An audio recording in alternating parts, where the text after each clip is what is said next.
If there was ever a Barney project that really lived up to its name, eSpecially My Barney would be one of them. I briefly mentioned this toy before in my video about the Barney's calling service, but I wanted to give it its own dedicated video. eSpecially My Barney, as you can probably guess from the fun early internet core spelling, was released in 2000 by Hasbro under their Playskool line. Playskool had been releasing Barney merch since '93, and though they'd later lose the license in 2001, eSpecially My Barney was a pretty cool toy to end a great run with.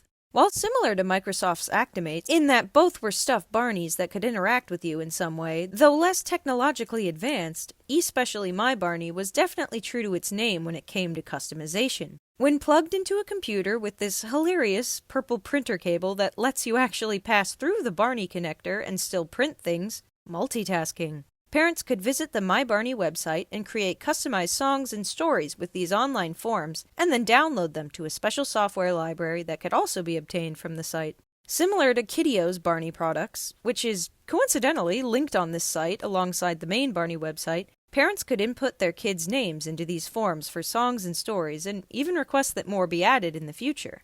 Aside from names, current weather, physical attributes of the listener, and favorite things could all be customized online before downloading them to the plush. The files, which are rather fittingly named .bny, can be moved and replaced within the software library, a library that can still be downloaded from the web archive. As seen in this clip, the customized text of the stories displays alongside the various downloads for easy access, and songs can be added and removed. I really like the visual design of both the library and the My Barney website itself. I think it did a pretty good job explaining the process to the less than tech-savvy parents that had to be using it, and all the accompanying artwork and categories are really rocking that late 90s Barney aesthetic.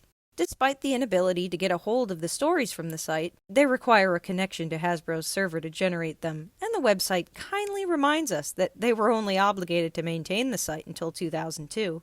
The downloadable song and story previews were a really good choice on their part, and it allows us to at least get an idea of what the full stories might have sounded like. There's an archive up on my channel already with what stories and games I could preserve from the website, so be sure to check it out if you want to hear some delightfully crunchy Barney voice clips. While it may not have stood the test of time as well as our aforementioned ActiMates Barney, eSpecially My Barney does come with a few songs of his own and, without much clunky internal mechanism, does make for a pretty good plush companion too. The plethora of interactive Barney media, be them games, video, or physical plush, have always fascinated me, and they really highlight the "a friend to you and me" Barney mantra well. No matter what medium Barney comes to life through, each one leaves its own iconic footprint on Barney history. And as always, if you're looking to learn more, don't hesitate to check out my friends at Barney Wiki and Barney History Fans. Thanks for watching.